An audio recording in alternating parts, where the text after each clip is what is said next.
Hi everyone. As a B2B marketer, all of us are really willing to give our foot and leg for qualified leads, isn't it? Yes, that's an industry-wide issue that we tend to get very junk or irrelevant leads, which leads us to absolutely nowhere. And it hampers our targets, hampers our goals, and most importantly, our business suffers. So what we have tried to do is create a 3-step strategy to build towards qualification of leads. I'm going to try to share it with you and see whether it works for you.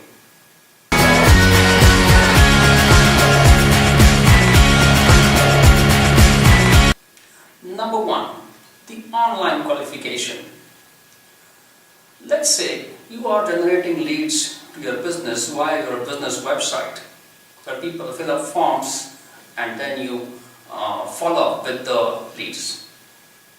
Most of the businesses do it this way, using the online channels.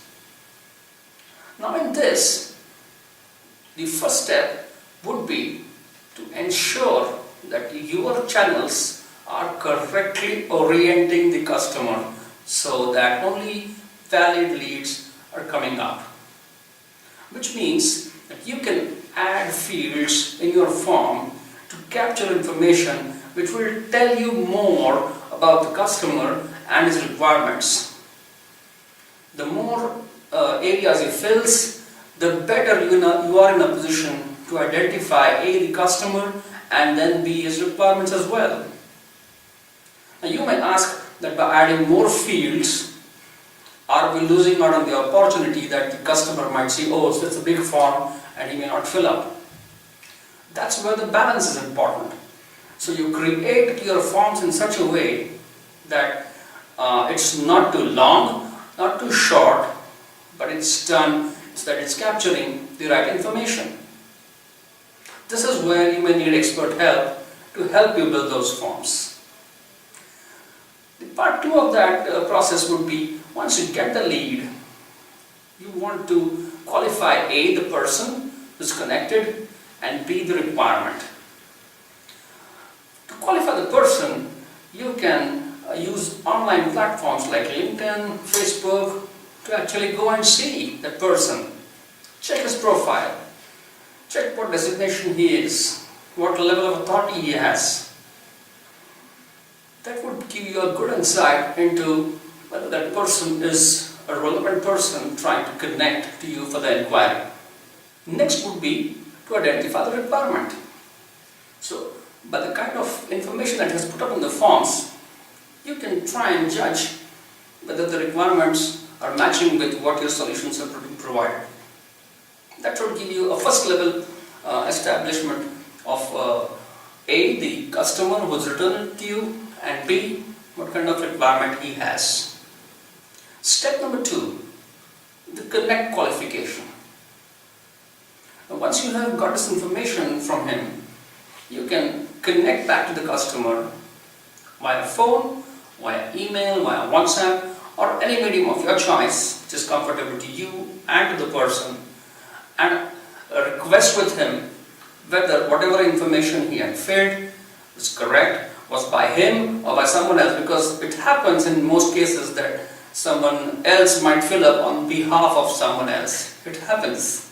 So establishing and reaching the right person who has placed an inquiry or placed that lead or placed that information on your website is very, very important.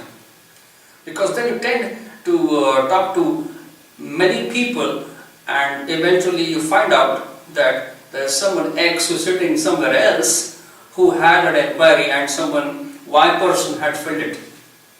In many cases we have also seen that people even deny that that lead was filled by them, that form was filled by them.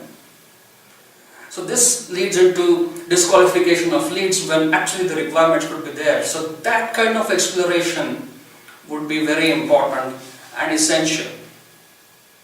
And once that connect is established with the right person, then using the BUNT qualification, as we say, that budget, authority, need, and time based. On these 4 factors, we try to rate that meeting.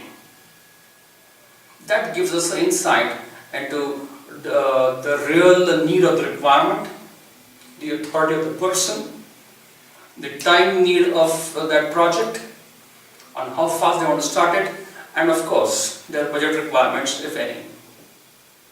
So once this is established, you move into step 3. Now this is the most crucial aspect, is the orientation qualification. Okay, you've understood his requirements, you've understood the person, but whether he has understood your solution, that is equally important in establishing the qualification of the lead. In many cases, we have seen that what the customer is requesting and what solution we have to offer, there is a mismatch, or it needs a lot of rework, a lot of reorientation that needs to be done to create that solution for his requirement. Now this is very essential that you reconnect with him, orient him, ideate with him, and come at a general consensus that whether his requirement and our solution is making a match. Once this happens, then we can say this is a qualified lead. This is not a sale, remember this. That's a completely different story whether you are going to make a sale of it or not. But once these 3 steps are completed, we can say this lead is now qualified, and then it can be passed on to the sales team for their job, which is to talk to the client and crack the deal. So these were our 3 steps to qualify leads for B2B businesses. Do you like them or do you hate them?